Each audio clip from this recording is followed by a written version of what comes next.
Friends, मैं गीता अरोड़ा स्वागत करती हूँ आपका अपने YouTube चैनल पर हिंदी ज्ञान बाय गीत अरोड़ा।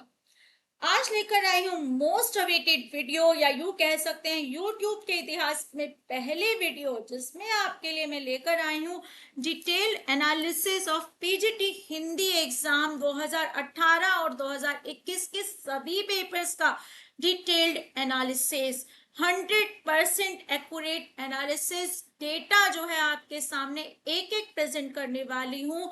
और मोटिव क्या है मेरा इसको लाने का वीडियो को, सिर्फ एक मोटिव है कि आपका जो अब दिन रह गए हैं, अगर 16-17 जुलाई को एग्जाम है तो आज तारीख है हमारी 17 तारीख और दिन रह गए हैं हमारे पास कहने को 29 पर। देखा जाए तो 25 दिन ही मैं मानकर चलती हूँ कि 25 दिन की आपकी स्ट्रेटेजी क्या होनी चाहिए, उसका आईना मैं आपको यहाँ पर दिखाने वाली हूँ। एक भी डेटा इधर से उधर नहीं मिलेगा, लेकिन इतनी गारंटी है कि आपको ये जरूर पता चलेगा कि मुझे पढ़ना क्या है, कितनी तैयारी मुझे किस विषय पर फोकस करके करनी है। ये जो है हमारे लिए बहुत जरूरी है। पीवाईक्यू से पहले एनालिसिस करना बहुत जरूरी है। इससे पहले भी मैं एक वीडियो एक पेपर का एनालिसिस आपके सामने ला चुकी हूँ, लेकिन आज यहाँ पर आपके सामने है 8 पेपर्स का एनालिसिस, जो बिल्कुल भी आसान काम नहीं था। इसमें मैंने कोई गेस, कोई तुक्का नहीं लगाया है, सारा डेटा एक्यूरेट है। डेटा के आधार पर आपको जो है एनालिसिस करके बताने वाली हूँ। एक एक सब पार्ट जो सिलेबस का है वो यहाँ पर आपको देखने को मिलेगा। अगर पहले हम एक बार जो है पेपर को समझना जरूरी समझ लेते हैं कि आखिर पेपर होता कैसा है पीजीटी हिंदी का। जब पीजीटी हिंदी के पेपर्स की बात करें तो 300 नंबर का पेपर हमारा आता है, जिसमें 100 नंबर का होता है पार्ट 1, जो सभी टीचिंग एग्जाम के लिए एक जैसा होता है, जो 5 भागों में डिवाइड होता है, जिसमें हमारी GK, GS, reasoning, maths, Hindi, English 20-20 number की पूछी जाती है। तो 100 नंबर का ये हमारा एग्जाम बन जाता है। इसके बाद जब सब्जेक्टिव पेपर की बात करें, मेन पेपर की बात करें, तो इसमें पीजीटी हिंदी में हमारे होते हैं 200 क्वेश्चन, जो हिंदी साहित्य, हिंदी व्याकरण और जो है टीचिंग मेथोडोलॉजी के जो है सब विषयों पर आधारित होते हैं। तो हिंदी साहित्य के 1282 क्वेश्चन, व्याकरण के 154 क्वेश्चन और टीचिंग मेथोडोलॉजी के 164 क्वेश्चन मैंने कैसे आपके सामने रखे हैं, जरा आपको पता चल जाए कि आपको क्या पढ़ना है। और जो है ये वीडियो आपको पूरा जो है एक नतीजा देने वाली है, परिणाम आपका इस वीडियो को देखने का बहुत अच्छा मिलने वाला है, इसलिए वीडियो को एंड तक जरूर देखिएगा। ठीक है, 10-15 मिनट का वीडियो है, लेकिन सब कुछ आपके सामने जो है पास हो जाने वाला है, साफ हो जाने वाला है। ठीक, और जो है यहाँ पर जब पहली कैटेगरी की बात करते हैं, मैंने यहाँ पर जो है पेपर्स लिए हैं 8, जिसमें जो है हमारे 4 जो है 2018 के पेपर हैं अलग अलग शिफ्ट के, जिसमें मेल कैटेगरी और फीमेल कैटेगरी के 2-2 पेपर्स हैं। इसी तरीके से बाकी के 4 पेपर हैं 2021 की अलग अलग शिफ्ट में, जिसमें 2 फीमेल कैटेगरी के और 2 मेल कैटेगरी के पेपर्स हैं। अब आ जाते हैं सिलेबस डिवीजन जो हमारा हो रखा है। जब सिलेबस डिवीजन की बात करती हूँ और 2018 के फीमेल शिफ्ट के पेपर की बात करती हूँ, तो हिंदी साहित्य में से प्रश्न आए थे 18। उसके बाद जो है ये एक ही जो है नंबर है जो सबसे ज्यादा है 2018 के फीमेल कैटेगरी के पेपर का। बाकी सब में जो है इस पार्ट के क्वेश्चन जो है बैलेंस्ड दिखाई दिए हमें। ठीक है, तो कुल टोटल मैंने ऑब्जर्व किए 44 क्वेश्चन। और क्वेश्चन किस तरह के आते हैं, इसमें हिंदी साहित्य का इतिहास लिखा है ना, तो इतिहास लेखन की परंपरा की शुरुआत कह लो, काल विभाजन कह लो, काल विभाजन के विभिन्न जितने प्रश्न बनते हैं कि पहली बार काल विभाजन का प्रयास कर लो, इतिहास लेखन की परंपरा की शुरुआत कर लो। ठीक है, इस तरह के प्रश्न हमारे यहाँ आ जाते हैं। काल विभाजन की कौन सी पद्धति जो है सबसे अच्छी मानी जाती है, या विभिन्न इतिहासकारों के कथन हो गए कि साहित्य इतिहास आखिर है क्या, इससे संबंधित प्रश्न जो है हमारे 44 बने, जिसमें रिपीटेड क्वेश्चंस भी देखे गए। उसके बाद आ जाती है बात गद्य साहित्य की। गद्य साहित्य क्या है? अरे भाई, गद्य साहित्य हमारी सारी की सारी हमारी विधाएं हैं, अलग अलग विधाएं जो हमारी इतिहास साहित्य में इस्तेमाल की जाती हैं, जिसमें निबंध, कहानी, उपन्यास, संस्मरण, यात्रा वृतांत हो गए, कविता हो गई, ये सब विधाओं पर आधारित जो है प्रश्न आते हैं हमारे। ठीक है, जैसे ये निबंध किसका है, ये कहानी किस रचनाकार की है। ठीक है, इसके बाद जो है कहानियों के मूल तत्व पूछ लिए गए, कहानियों का जो है वर्ष पूछ लिया गया। इस तरह के प्रश्न जो है हमारे यहाँ इस कैटेगरी में आते हैं। यहाँ पर अगर मैं 2021 के चारों पेपर्स देखूं तो बिल्कुल लगभग बराबर नंबर्स में, बहुत ज्यादा डिफरेंस नहीं है, डिवाइडेड है। ठीक है, यहाँ पर देखूं 2018 के तो भी ज्यादा कोई अंतर नहीं है, सिर्फ पहले पेपर को छोड़ करके। काव्य साहित्य में हमारे दोहा, छंद इत्यादि जो है काव्य पंक्तियां दे दी गई, उसमें से दोहा पूछ लिया गया कि कौन सी शैली है दोहे की, छंद पूछ लिया गया, काम्यायनी के सर्ग पूछ लिए गए, काम्यायनी और राम की शक्ति पूजा से संबंध पूछ लिया गया, या फिर जो है काव्य कविता का वर्ष पूछ लिया गया कि किस काल की जो है ये कविता रचना हुई है इत्यादि। इसके बाद जब बात करते हैं सप्रसंग व्याख्या की, तो सप्रसंग व्याख्या में आपके जो है कई तरह के प्रश्न आ जाते हैं। हेड तो दिया हुआ है सप्रसंग व्याख्या, लेकिन यहाँ पर जो है रस से संबंधित, भाषा शैली से संबंधित आ जाते हैं। काव्य पंक्तियां किसकी है ये पूछ लिया जाता है, काव्य पंक्तियों का मूल भाव क्या है ये पूछ लिया जाता है। जैसे आपको आदिकाल पढ़ाते हुए जो है मैंने आपको पंक्ति बताई थी कि जे हाल मिस्किन, है ना, तो ये किसकी पंक्ति है, वही सेम प्रश्न जो है यहाँ पर जो है आपको इन पेपर्स में मिल जाएगा। इसके बाद है कवियों और लेखकों का व्यक्तित्व। यहाँ से कैसे प्रश्न आते हैं, तो यहाँ से आपके प्रश्न आते हैं कि तार सप्तक के कवि पूछ लिए गए, रचना के अनुसार जो है, या जैसे निर्गुण काव्य धारा के आपको कवि दे दिए गए, इसमें से कौन सा सगुण काव्य धारा का है, कौन सा इनमें से कवि संत कवि नहीं है ना, संत कवियों में सबसे ज्यादा पढ़े लिखे कौन है।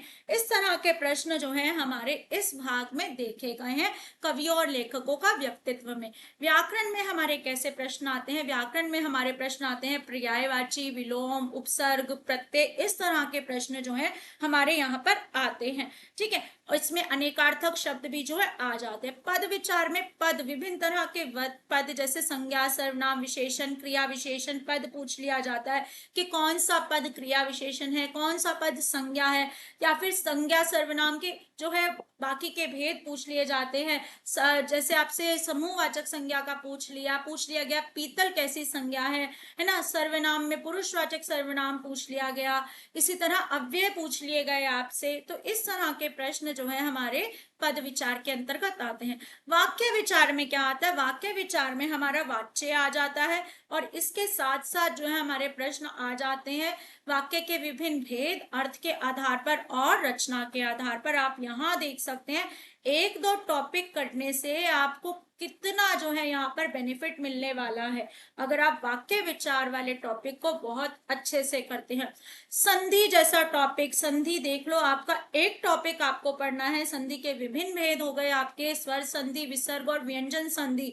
आपको उसमें कितना बेनिफिट मिलने वाला है एक टॉपिक पढ़ के, जिसको संधि आती है, अगर 10 क्वेश्चन आ रहे हैं संधि के तो मान लो उसके तो 10 नंबर पक्के हो गए, है ना। तो संधि जैसा टॉपिक, वाक्य विचार हो गया, व्याकरण हो गई, आपकी कम नंबर की नहीं आ रही है, आपको बहुत आगे ले जा सकती है। इसके बाद अपठित बोध में हमारे आ जाते हैं अपठित गद्यांश पर आधारित प्रश्न, जिसमें से गद्यांश में से प्रश्न पूछ लिया गया, उत्तर दे दिए, गद्यांश का शीर्षक पूछ लिया, इस ऐसे प्रश्न जो है हमारे यहाँ पर आ जाते हैं।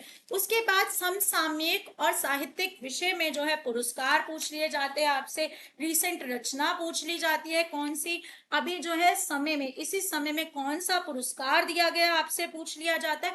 इसमें ऐसा नहीं है कि बिल्कुल जो है नए विषय आएंगे, यहाँ पर जो है उस समय के, जैसे निज भाषा उन्नति है, किसकी पंक्ति है, भारतेंदु की पंक्ति है ना। इसके बाद पहला साहित्य अकादमी पुरस्कार किसे दिया गया, इस तरह के जो है प्रश्न आपसे पूछ लिए जाते हैं। यहाँ पर जो है नागरिक प्रचारणी सभा से जो है प्रश्न आ जाते हैं, या विभिन्न जो संस्थाएं हिंदी भाषा के विकास के लिए बनी हुई हैं उनसे संबंधित प्रश्न पूछ लिए जाते हैं।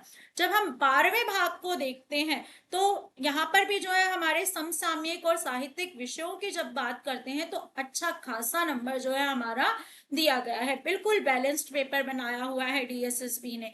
इसके बाद जब काव्य शास्त्रीय अध्ययन की बात करते हैं तो काव्य शास्त्रीय अध्ययन में जो है रीति काव्य की परिभाषा पूछ ली, या फिर जो है भ्रमर गीत में से प्रश्न पूछ लिया गया कि ये जो है किस उलाहना पद्धति में जो है बोला गया है। काव्य के गुण पूछ लिए गए, ओज, श्रृंगार, रस इत्यादि पूछ लिया गया। अनुभाव, आलंबन, विभाव, रस से संबंधित प्रश्न पूछ लिए गए। रस मीमांसा से संबंधित आपके प्रश्न पूछ लिए गए। यहाँ पर आगे आगे देखते देखते जो है इसमें से काफी प्रश्न पूछे गए हैं, तो ये आपको ध्यान रखना है। जब हम बात करते हैं यहाँ पर काव्य शास्त्रीय में से काफी प्रश्न पूछे गए। जब हम बात करते हैं लेखन कौशल और पत्रकारिता की, तो पत्रकारिता में से आपके सभी तरह के समाचार पत्रों का जो है उद्भव कह लो, ठीक है, या तो ये कह लो कि जो है कौन सा समाचार पत्र कौन और कहां से निकालता था, इस भारत में पत्रकारिता की शुरुआत की बात कर लो, इस तरह के प्रश्न हो गए। या फिर पत्रकारिता के विभिन्न रूप कह लो, जो है कच्चा प्रारूप कह लो, या फिर जो है सनसनीखेज खबरें कह लो, ठीक है, या फिर जो है पत्रकारिता की विभिन्न संस्थाएं कह लो। इस तरह के जो है हमारे जो है यहाँ पर प्रश्न आते हैं। रेडियो नाटक हो गया, रेडियो पर चलने वाले कार्यक्रम हो गए, इस तरह के प्रश्न हमारे पत्रकारिता में से पूछे जाते हैं, जिनकी संख्या जो है कम नहीं है और टॉपिक छोटा है। अब विशिष्ट साहित्यिक अध्ययन की बात करें तो विशिष्ट साहित्यिक अध्ययन में जो है हमारे जो है कैसे आ जाएंगे, हमारे प्रश्न आ जाएंगे, कबीर की भाषा से संबंधित आ जाएंगे, कात्यायनी का दर्शन पूछ लिया गया, विभिन्न आलोचना से संबंधित प्रश्न आ गए। आलोचना आपका साहित्य का एक भाग है जिसमें किसने कौन सी आलोचना किसके विषय में लिखी है, उससे संबंधित हमारे प्रश्न होते हैं जो काफी संख्या में पूछे गए हैं। इसके बाद जब बात करते हैं अगले भाग की, जो हमारा मेन जो है भाग रह जाता है जिसमें बच्चों को कंफ्यूजन होती है, लगभग 20 से 21 नंबर का जो है ये पार्ट हमारा बटा होता है, जिसे हम टीचिंग एजुकेशन एंड मेथोडोलॉजी कहते हैं या टीचिंग एप्टीट्यूड कहते हैं। हर विषय को पढ़ाने का अपना तरीका है, ऐसे प्रश्न और बालक के विकास से संबंधित, बालक के जो है ग्रोथ से संबंधित जो है वृद्धि से संबंधित यहाँ पर प्रश्न हमारे आते हैं। समावेशी विद्यालय हो गया, अनुशासन यानी कि छात्र के चारों ओर जितनी चीजें हैं ना उससे संबंधित यहाँ पर प्रश्न आते हैं। अधिगम और शिक्षण की बात करें तो हमारे जो है यहाँ पर कई प्रश्न आते हैं, जैसे पढ़ने के तरीके, चिंतन हो गया, वो सूक्ष्म शिक्षण की बात हो जाती है यहाँ पर। पाठ्यक्रम में भाषा कौन सी, जैसे मातृभाषा का इस्तेमाल कर सकते हैं, कैसा हो पाठ्यक्रम, सरल हो, इस तरह के प्रश्न आ जाते हैं। अनुशासन और विषय के जो है नमूनों का परीक्षण हो गया, विद्यार्थी का अनुशासन कैसे बनाए रखे, ऐसे हो गया। लिंग से संबंधित आ गए कि भारत में लिंग व्यवस्था कैसी है, इस तरह से विद्यालय में जो है अध्यापक को जो है कैसा व्यवहार करना चाहिए, विभिन्न लिंगों के बीच जो है भेदभाव करना चाहिए या नहीं करना चाहिए, ठीक है। आदर्श मूलक प्रश्न जो है यहाँ पर आते हैं। इसके बाद जो है हमारे विद्यालय की शिक्षा शास्त्र में जैसे प्रदर्शन कलाएं कौन सी हैं, अगर नाटक खेला जा रहा है तो किस कला का उदाहरण है ये, ठीक है, श्रव्य, दृश्य, इस तरह की जो है कलाएं कौन कौन सी हैं, इस तरह के प्रश्न आते हैं। ज्ञान और पाठ्यक्रम में कैसे प्रश्न आ जाते हैं, आपकी विभिन्न शिक्षा नीतियों से संबंधित प्रश्न आ जाते हैं जो अब तक चलाई गई हैं, ठीक है। ये आपको ध्यान रखना है कि शिक्षा नीतियों की आपको जो है समझ होनी चाहिए। अधिगम के लिए मूल्यांकन से संबंधित प्रश्न हो जाते हैं।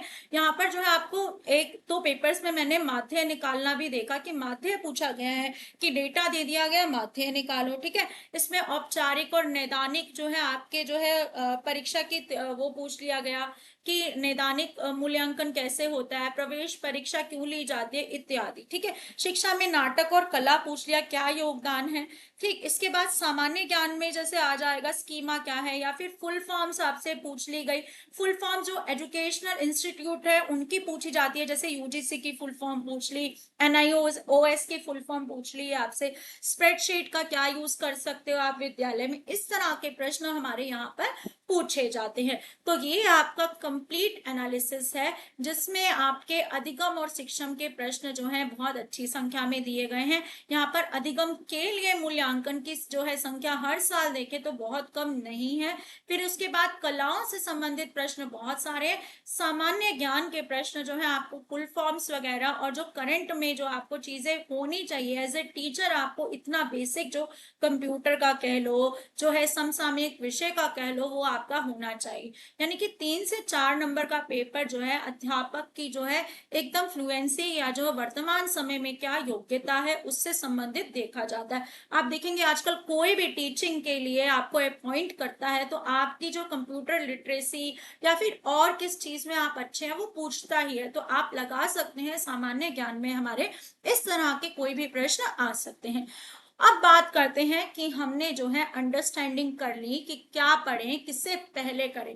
इस एनालिसिस से आपको जो है ये पैटर्न पता चल गया होगा। टॉपिक की वेटेज से आपको जो है डिफिकल्टी लेवल अपने अकॉर्डिंग जानने का जो है आपको पूरा मौका मिला होगा कि मेरा ये पार्ट वीक है, इसमें से इतने क्वेश्चन आते हैं तो मुझे तो ये पहले करना है। ठीक है, इसके बाद जो है आपको प्रैक्टिस पीवाईक्यूज लगाने हैं। ठीक है, पीवाईक्यूज कैसे लगाएंगे, मेरे चैनल पर आपको जो है मैं पूरा साहित्य पढ़ा रही हूँ। आप एक एक क्वेश्चन जब मैं पेपर्स कराऊंगी और आप जो है डिस्क्रिप्टिव वीडियो देखेंगे, आपको पता चल जाएगा जो चीजें मैंने वहां याद करने को बोला है आपको, वही की वही सीधी आपकी जो है एग्जाम में पूछी जा रही है। तो टॉपिक वाइज सीरीज आपके लिए जो ये एनालिसिस है ना, इसी के बेस पर जो है आपके लिए सीरीज जो है कल परसों में शुरू हो जाने वाली है। यानी कि पहले सारे पेपर्स के आदिकाल के क्वेश्चंस कह लो, उसके बाद भक्ति काल के क्वेश्चंस कह लो। ठीक है, इसके बाद जो है इतिहास के क्वेश्चन हो गए, गद्य साहित्य के प्रश्न हो गए। यानी कि टॉपिक वाइज जो एनालिसिस किया है वही सीरीज आपके सामने जो है मेरे चैनल पर आपको मिलने वाली है। ठीक है, फॉर श्योर मिलने वाली है, ताकि जो है आपकी ये जो स्ट्रेटेजी बनाई है, जिसमें रातों की मेहनत मेरी भी लगी है, वो जो है बिल्कुल भी बेकार ना हो। मॉक टेस्ट जो है आप अपना किसी भी ऐप से दे सकते हो। ठीक है, सब्जेक्ट वाइज जो है मॉक टेस्ट जो है जिस भी एरिया में आपको लगता है कि आप वीक हो उसे आपको सॉल्व करना है। तो ये थी हमारी आज की सबसे जो है इम्पॉर्टेंट वीडियो, जो आपके लिए बिल्कुल फ्रूटफुल होने वाली है, ऐसा आपको भी लगने वाला है। इसलिए चैनल को जल्दी से लाइक शेयर सब्सक्राइब करना मत भूलिए, और वीडियो को जितना शेयर कर सकते हैं ताकि औरों का भी भला हो वो करिए। Thank you.